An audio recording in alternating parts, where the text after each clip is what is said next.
भविष्यवक्ता की पुस्तक अध्याय 48। यिर्मयाह भविष्यवक्ता की पुस्तक अध्याय 48। मोआब के विषय इसराइल का परमेश्वर सेनाओं का यहोवा यो कहता है, नबू पर हाय, क्योंकि वह नाश हो गया।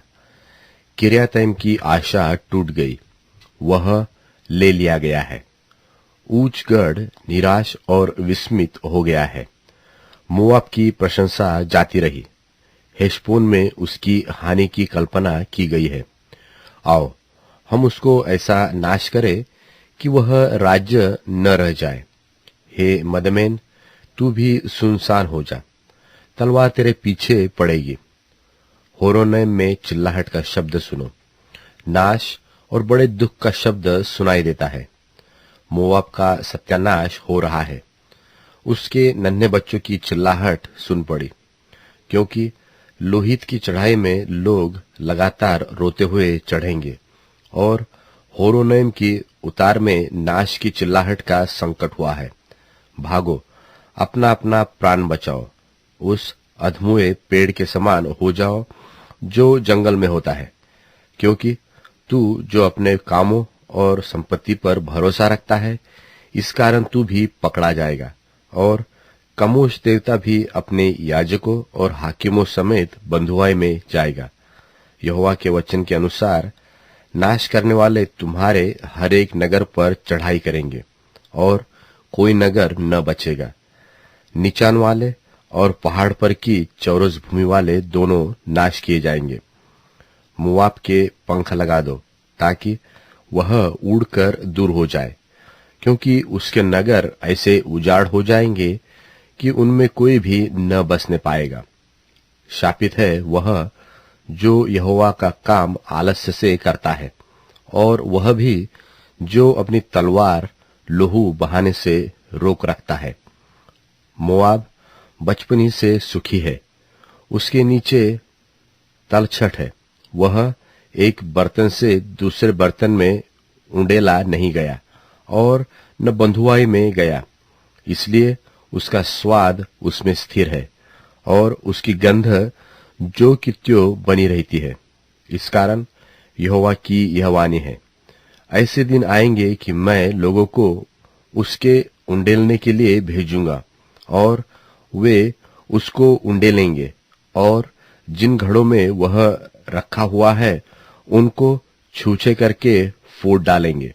तब जैसे इज़राइल के घराने को बेतेल से लज्जित होना पड़ा, जिस पर वे भरोसा रखते थे, वैसे ही मोआबी लोग कमोश से लज्जित होंगे। तुम कैसे कह सकते हो कि हम वीर और पराक्रमी योद्धा है? मोआब तो नाश हुआ, उसके नगर भस्म हो गए और उसके चुने हुए जवान घात होने को उतर गए। राजाधिराज, जिसका नाम सेनाओं का यहोवा है, उसकी यही वाणी है। मोआब की विपत्ति निकट आ गई और उसके संकट में पड़ने का दिन बहुत ही वेग से आता है। उसके आसपास के सब रहने वालों और उसकी कीर्ति के सब जानने वालों उसके लिए विलाप करो। कहो, हाय, वह मजबूत सोटा और सुंदर छड़ी कैसे टूट गई।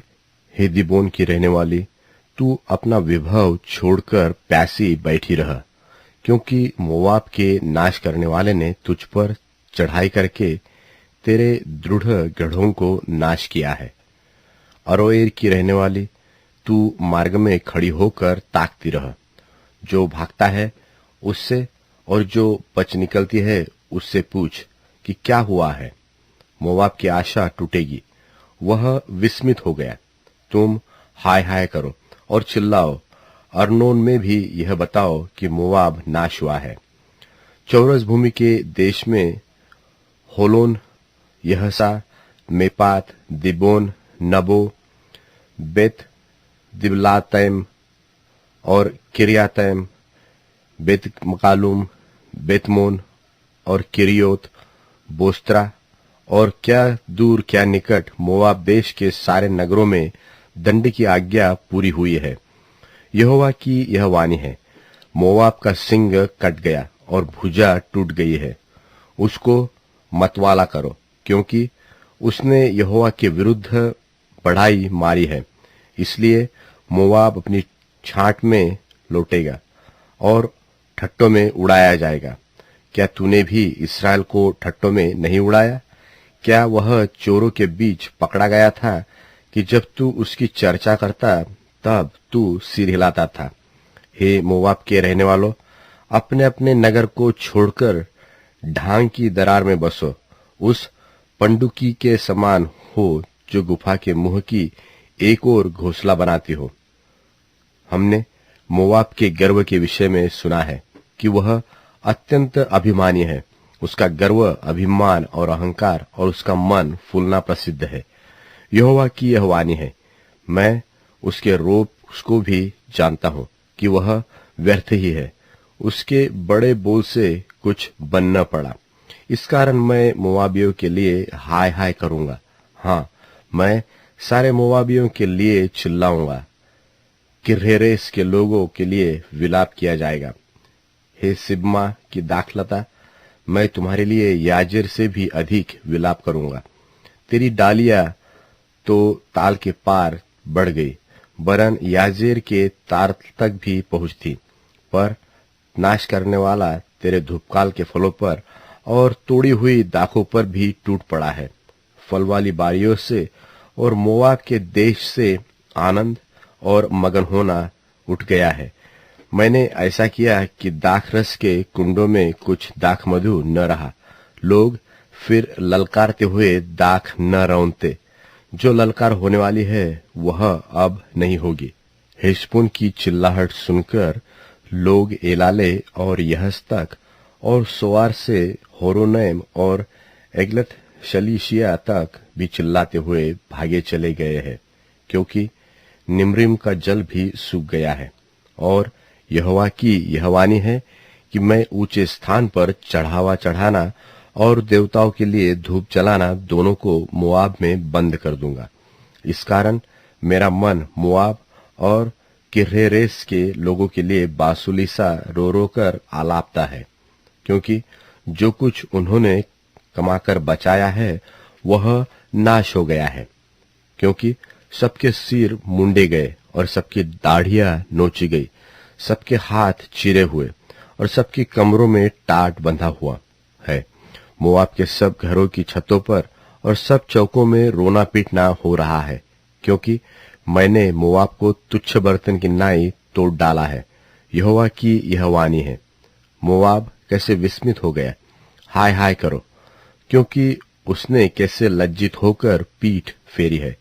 इस प्रकार मोआब के चारों ओर के सब रहने वाले उसका ठट्ठा करेंगे और विस्मित हो जाएंगे, क्योंकि यहोवा यो कहता है, देखो, वह उकाब सा उड़ेगा और मोआब के ऊपर अपने पंख फैलाएगा। करियोत ले लिया गया और गढ़वाले नगर दूसरों के वश में पड़ गए। उस दिन मोआबी वीरों के मन जच्चा स्त्री के से हो जाएंगे और मोआब ऐसा तितर बितर हो जाएगा कि उसका दल टूट जाएगा, क्योंकि उसने यहोवा के विरुद्ध बढ़ाई मारी है। यहोवा की यह वाणी है कि हे मोआब के रहने वाले, तेरे लिए भय और गड्ढा और फंदे ठहर गए हैं। जो कोई भय से आगे वह गड्ढे से में गिरने और जो कोई गड्ढे में से निकले वह फंदे में फंसेगा, क्योंकि मैं मोआब के दंड का दिन उस पर ले आऊंगा। यहोवा की यही वाणी है। जो भागे हुए हैं वह हेशबोन में शरण लेकर खड़े हो गए, परंतु हेशबोन से आग और सिहोन के बीच से लौ निकली, जिससे मोआब देश के कोने और बलवइयों के चोंडे भस्म हो गए हैं।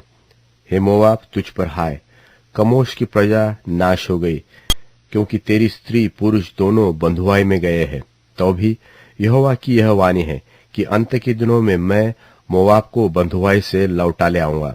मोआब के दंड का वचन यही तक हुआ है। दंड का